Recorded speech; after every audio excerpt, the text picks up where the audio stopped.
নারকোলটার একটা পার্ট কিন্তু করা হয়ে গেছে, আর একটা বাকি আছে।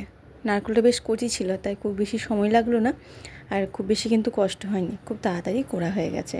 খেতে তো খুব ভালো লাগে এসব রান্না, কিন্তু খাটুনি আছে। কিন্তু নারকোলের দুধ বের করতে হবে, নারকোল করো, তারপর সেটা দুধ বের করো, তারপর সেটা মালাইকারি হবে। আর এদিকে ভাই এসেছিলো, ভাইয়ের সাথে কথা বলছিলাম, কিছু একটা মজার ব্যাপার নিয়ে আলোচনা হচ্ছিল।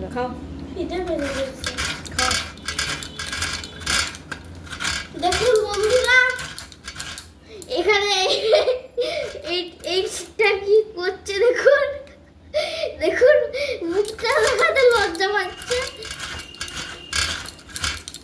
খিদে না পেলেও টুকটাক খিদে কিন্তু সবসময় লেগেই থাকে, কিছু না কিছু চাই। তাই ছেলে এসে একটু মজা করে গেল।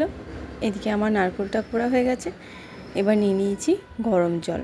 এই নারকেল কোড়াটার মধ্যে একটু গরম জল দিয়ে বেশ ভালো করে চটকে নেব। 1 কাপ মতো জল নিয়েছি আমি।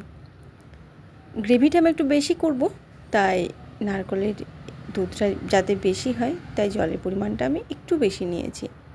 তোমরা চাইলে প্রয়োজন মতো জলটা দেবে। মানে গ্রেভিটা যদি একটু কম রাখতে চাও, একটু শুকনো শুকনো রাখতে চাও, সেক্ষেত্রে নারকেলের দুধের জলটা একটু কম দিও, তাহলেই হবে। আমি একটু ঝোল ঝোল করব। ছেলেটা খেতে খুব ভালোবাসে, আর একটু মাখা মাখা হলেও খেতে অসুবিধা হয়, তাই একটু ঝোল ঝোল করার জন্য আমি কিন্তু একটু বেশি করে জল দিয়েছি। আর এই যে দেখো, এইভাবে হাত দিয়ে চেপে চেপে কিন্তু খুব সহজেই নারকেলের দুধটা বেরিয়ে যাচ্ছে। কড়াই বসিয়ে দিয়েছি, কড়াইয়ের মধ্যে লবণ আর সামান্য একটু হলুদ দিয়ে এবার চিংড়ি মাছটা ভাজতে দেবো। সব চিংড়ি মাছটা একবারে দেবো না, তাতে করে কী হবে, বেশ ভালো করে কিন্তু ভাজা হবে না। হাফ দিয়েছি, হাফ আগে ভালো করে ভেজে নিই, তারপর বাকি দিয়ে। চিংড়ি মাছ তো আবার বেশি ভালো করে ভাজাও যায় না, বেশি ভাজলে বলে রাবারের মতো শক্ত হয়ে যায়, তাই হালকা করে ভাজতে হবে। একটু উল্টে পাল্টে নাড়াচাড়া করে চিংড়ি মাছগুলোকে ভেজে নিই, তারপরে বাকি চিংড়ি মাছটা দেবো। নিচে দেখো বেশ সুন্দর কিন্তু চিংড়ি মাছটা ভাজা হয়ে গেছে। এবার গ্যাসের ফ্লেমটাকে একদম লোতে রেখে দিয়েছি। চিংড়ি মাছের থেকে খানিকটা তেলটা ঝরতে দিয়েছি, আর এই দিক দিয়ে বাকি চিংড়ি মাছটা দিয়ে দিয়েছি। এরপর লো ফ্লেমে এই বাকি যে চিংড়ি মাছগুলো আছে সেগুলোকে ভেজে নেব। এই চিংড়ি মাছটা ভাজতে ভাজতে ওদিক দিয়ে চলো নারকেলের দুধটা ছেঁকে নিই। একটা পাত্রের মধ্যে ছাঁকনি নিয়েছি, ছাঁকনিটা রেখে এই যে এইভাবে নারকেলের দুধটা ছেড়ে দিচ্ছি। ছেঁকে নিলে দুধটা নিচে পড়ে যাবে, আর নারকেলটা উপরে পড়ে যাবে। হাত দিয়ে অনেকক্ষণ সময় লাগবে, তাই আমি এইভাবে একবারেই করে নিচ্ছি কাজটা। আর এইভাবে করতে খুব সুবিধা, নারকেলের দুধটা বের করতে। বাজারেও কিনতে পাওয়া যায়, কেনাটাও দিতে পারো, অথবা যদি নারকেল না থাকে সেক্ষেত্রে গরুর দুধ দিয়ে বানাতে পারো, বা গরুর দুধ না থাকলে পাউডার দুধগুলোও কিন্তু তোমরা মালাইকারিটা করতে পারো।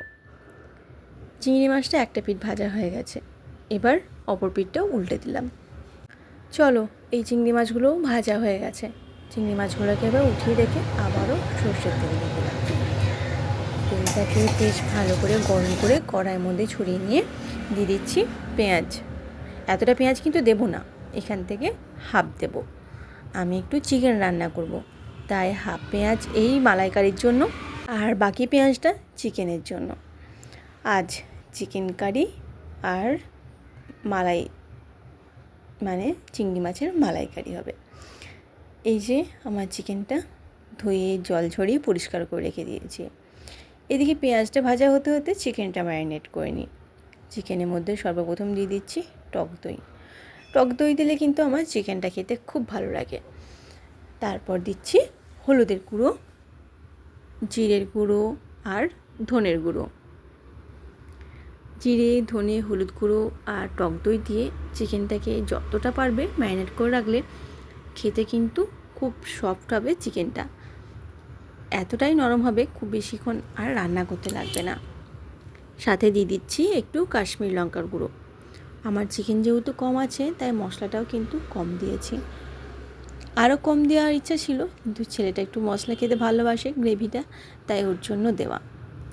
এখানে আমি 4টা টমেটো কেটেছিলাম, 2টো দিলাম মালাইকারিতে আর 2টো দিলাম চিকেন কষাতে।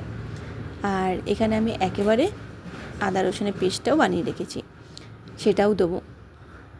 তার আগে টমেটোটাকে একটু বেশ ভালো করে গলিয়ে নিতে হবে। লবণ দিয়ে একটু উল্টে পাল্টে ঢাকা দিয়ে দেবো টমেটোটাকে। এদিকে টমেটোটা মানে একটু গলে আসবে, ততক্ষণ আমার কিন্তু চিকেনটাকে বেশ ভালো করে ম্যারিনেট করা হয়ে যাবে। দুটোরই আমি কিন্তু একবারে আদা রসুন বেটে নিয়েছি। চিকেনের জন্য একটু বেশি দিয়েছি আর মালাইকারির জন্য অল্প রাখবো। ব্যাস এইটুকুই দিলাম চিকেন কারিতে। এবার আমি হাত দিয়েই কিন্তু এই সমস্ত কিছুকে ভালো করে মেখে নেব। খুন্তি টুন্তি দিয়ে ঠিক পোষায় না। মায়েদের হাতের টেস্ট কেন এত জানো? মানে মায়ের হাতের রান্না, মায়ের হাতের একটা ছোঁয়া থাকে বলে। মাদের সমস্ত কিছু মায়েরা হাত দিয়েই মাখে, হাত দিয়েই সমস্ত কাজটা করে। হাতা খুন্তি বা গ্লাভস কোনোটাই ব্যবহার করে না। তাই মায়ের হাতের রান্নার একটা আলাদাই স্বাদ হয়। সেই জন্যই আমি হাত দিয়ে মাখার বা করার চেষ্টা করি সব কিছুটা। সমস্ত মশলা দিয়ে চিকেনটাকে বেশ ভালো করে মাখিয়ে টাকিয়ে নিয়ে এটাকে এবার ঢাকা দিয়ে রেখে দেব, যতক্ষণ পর্যন্ত না আমার চিংড়ি মাছের মালাইকারিটা কমপ্লিট হচ্ছে। এটাকে এবার রেস্টে রেখে দিচ্ছি। ওদিকে কিন্তু আমার টমেটোটা গলে গেছে। চলো এসে দেখি কতটা কমপ্লিট হয়েছে। টমেটোটাকে আগে ভালো করে ভেজে গলিয়ে না নিলে না ঠিক আমার ভালো লাগে না রান্না করতে। মনে হয় যেন রান্না করে ঠিক তৃপ্তি হলো না। টমেটোটা গলে যাওয়ার পর এবার সমস্ত আদা রসুন কাঁচা লঙ্কা আর পেঁয়াজ পেস্টটা দিয়ে দিলাম। এবার এটাকে বেশ ভালো করে কষে নেব যতক্ষণ পর্যন্ত না মশলা থেকে তেল ছেড়ে আসছে। আমি কিন্তু এখানে একটু জল দেব। জল দিলে মশলাটা খুব ভালো করে কষা হবে। মানে এরপর তো আমি যত শুকনো মশলাটা দেব, হলুদের গুঁড়ো, জিরের গুঁড়ো, ধনের গুঁড়ো, কাশ্মীরি লঙ্কার গুঁড়ো, এইসব গুঁড়ো মশলাগুলো দিলে, আর আদা রসুনের পেস্টটা আগে দিয়েছি, মশলাটা খুব শুকনো শুকনো হয়ে যায়। আর মশলাটা কিন্তু তখন ধরে যাওয়ার চান্স থাকে। তাই মশলাটা যাতে ধরে না যায় আর টেস্টটা যেন খুব খুব খুব ভালো হয়, তার জন্য এখানে জল দেব। জল দিয়ে বেশ ভালো করে কষিয়ে মশলার কাঁচা গন্ধটা, জিরে ধনে আদা রসুনের কাঁচা গন্ধটাকে একদম তাড়িয়ে দেব। এইভাবে তোমরাও একবার করে দেখো, খুব ভালো হয় রান্নাটা। এমনটা না যে জল দেওয়ার জন্য স্বাদটা পাল্টে যাবে। যারা তোমরা কম তেল দিয়ে রান্না করতে চাও তারা কিন্তু এইভাবেই রান্নাটা করবে। আমি তো এইভাবেই রান্না করি। এখন রান্নায় তেল মশলা একদম কমিয়ে দিয়েছি। এই পুজো বা মালাইকারি করছি কখনো সখনো, তাই আমি একটু মশলা দিয়েছি, তা না হলে এখন রান্নায় একদম মশলা দেওয়া কমিয়ে দিয়েছি। আর ওই যে চিকেনের জন্য আলু কেটে রেখেছি। কি মনে হচ্ছে চিকেনটা কম আর আলুটা বেশি? কি করব বলো, আলু খেতে বেশি ভালোবাসে তাই আলুটা দেওয়া হয়েছে। বাবা ছেলে এবং আমিও আলু খেতে ভালোবাসি খুব। মশলাটা থেকে কীরকম তেল ছেড়ে এসেছে দেখেছো? আর কালারটা কিন্তু ব্যাপক এসেছে। এরপর কি করব, নারকেলের দুধটা দেব। আর কিন্তু জল দেব না, এই নারকেলের দুধটা দিয়েই গ্রেভিটা বানাবো। ব্যাস এইটুকু জল দিলেই যথেষ্ট হতো। কিন্তু ওই যে বললাম গ্রেভিটা একটু আমাকে বেশি রাখতে হবে, তাই জলটা একটু বেশি দিয়েছি। এটা খুব বেশি থাকবে না, পাতলা। ঠান্ডা হয়ে গেলে এটা আরও একটু চাপ চাপ হয়ে যাবে। মতো লবণ দিয়ে এটাকে ঢাকা দিয়ে কিছুক্ষণের জন্য ফুটতে দিলাম। ঢাকা দিয়ে বেশ কিছুক্ষণ ফুটে যাওয়ার পর ঢাকাটা খুলে নিয়েছি। এরপর যে ভেজে রাখা চিংড়ি মাছটা সেটা অ্যাড করব। এই যে আমাদের চিংড়ি মাছ, চলো এবার দিয়ে দিই। এই যে দেখো গ্রেভিটা কিন্তু অনেকটাই কমে গেছে। চিংড়ি মাছটা দেওয়ার পর গ্রেভিটা আরও একটু কমে যাবে। আর গরম থাকতে থাকতে একটু বেশি পাতলা টেলে লাগছে, ঠান্ডা হয়ে গেলে কিন্তু এতটা লাগবে না। দিয়ে দিচ্ছি ধনেপাতা। কাঁচি বটি চাকু কিছুই ব্যবহার করিনি, হাতটাকেই ব্যবহার করে নিয়েছি, হাত দিয়েই ছেড়ে দিয়েছি। এরপর দেবো একটু গরম মশলার গুঁড়ো। চিংড়ি মাছের মালাইকারিতে একটু গরম মশলার গুঁড়ো না দিলে কিন্তু একদম ভালো লাগে না। তারপর ঘিয়ের উপরের যে প্লাস্টিকটা পুরোটা কিন্তু ছিঁড়িনি, খুব বেশি পড়ে যায় তাই অল্প একটু ব্যবহার করব, তাই অল্প একটু ফুটে নিয়েছি। বেশ ভালো বুদ্ধি না? এই যে বেশ ভালো করে একদম গ্রেভিটা ফুটিয়ে নিয়েছি। আরও 1-2 মিনিটের মতন ফুটিয়ে নিয়ে তারপর গ্যাসটাকে অফ করে রেখে দেবো। তুমি আমাকে জানাবি? এবার তো লাগবে, ঠিক আছে।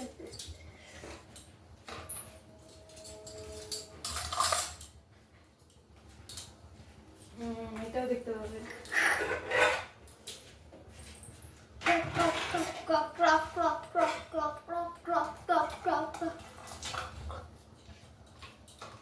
চিম্পাঞ্জিনি বানানি। রান্না হওয়ার পর কিন্তু রান্নাঘরে অনেক কাজ থাকে। এই বাসনপত্র ধোয়ার পর গুছিয়ে রাখতে অনেকটা টাইম লেগে যায়, কিন্তু রান্নাঘরে রান্নাটাই কাজ থাকে না। সব কিছুকে ঠিকঠাক রেখে এবার চলো এসো আমাদের চিংড়ি মাছের মালাইকারিটা। উফ, স্মেলটা যা বেরিয়েছে না, চলো দেখবে এসো।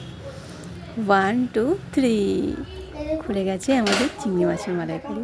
এদিকে আমার লোবাতুরটা এসে গেছে।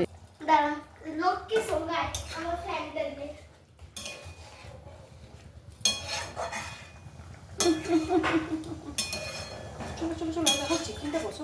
চিকেন? কিসে? কোথায় চিকেন গো? কোথায়? এই রে, কে দিল গো? কে আবার দেবে? ফ্রিতে পাওয়া যায় নাকি রাস্তাঘাটে?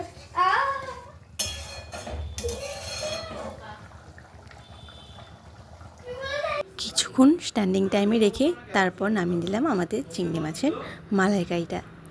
এই যে দেখো, ঠিক এইরকমটা হয়েছে। আর ওর বললাম না খাবার ইচ্ছা হয়েছে, ওই রকম মশলাদার খাবার খেতে খুব ভালোবাসে। গরম গরম নিয়ে চলে গেছে।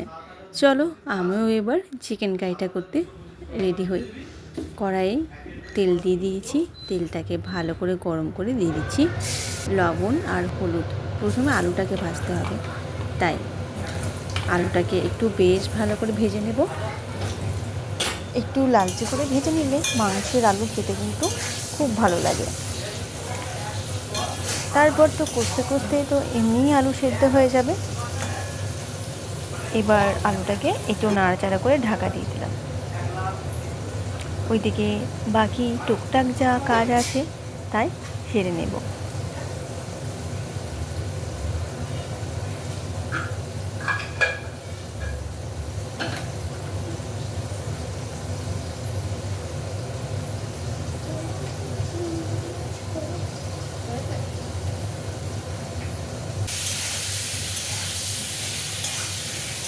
আলুটার একটা পিঠ হয়ে গেছে, আর একটা পিঠ এইভাবে উল্টে দেব।